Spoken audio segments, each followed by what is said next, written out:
Hi everyone, this is Meir from the School for Self-Healing. I'm sitting with staff here and I would like to talk about your back. So many people have back pain. Lower back pain, middle back pain, upper back pain.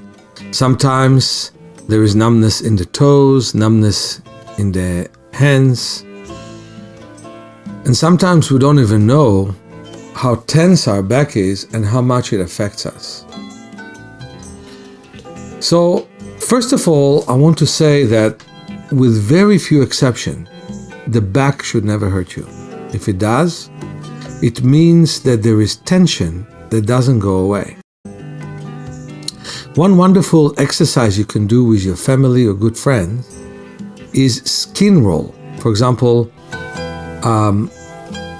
get an area in the spine that you can pull the skin and roll it from down to up. It sounds gross to people who don't understand it, but actually you're stretching the muscles and it makes it easier to mobilize them. Another one is to do the simplest of movement, like to move the shoulder in rotating motion, the elbow in rotating motion. And the most important thing is to make sure that wherever there is soreness, you can detect which movement is missing. So for example, if you are sore in your lower back, lie on your side and bring your knees to your chest. If that alleviates the tension, it means that there is great tension in the lower back, and stretching the lower back makes you feel better. Another thing to do, if that doesn't help, is the exact opposite. Lie on your side, hold your leg, bring it backwards, and breathe in to your lower back and into the pelvis. But when you bring the leg backwards, if that alleviates the pain, it means your abdomen is tensing too much.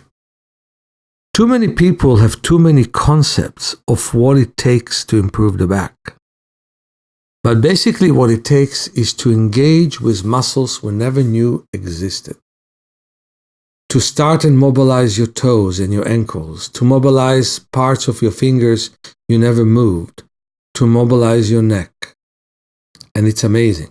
You could have a headache the whole day, and then the neck relaxes and the headache goes away. And you can take aspirin and not pay attention to the fact that the neck is stiff, simply because you can get rid of the pain. But then you did nothing to loosen up the neck. So loosening up the neck is a very important thing. And if you have not learned to loosen up the neck, you will eventually have to deal with many problems that relate to it. First headaches, then eye soreness, and eventually it could be as severe things as strokes. So what we really need to do is to actually rejoice when we have tension and when we feel it, so we can treat it manually, as I described at first, and then with movement, because movement is life. So if you want to have one conclusion of this small message, is that movement is life, and life is movement. And any time that there is tension, it shows that in some ways we stop our movement. And if we take care of the tension, movement continues to flow in our body.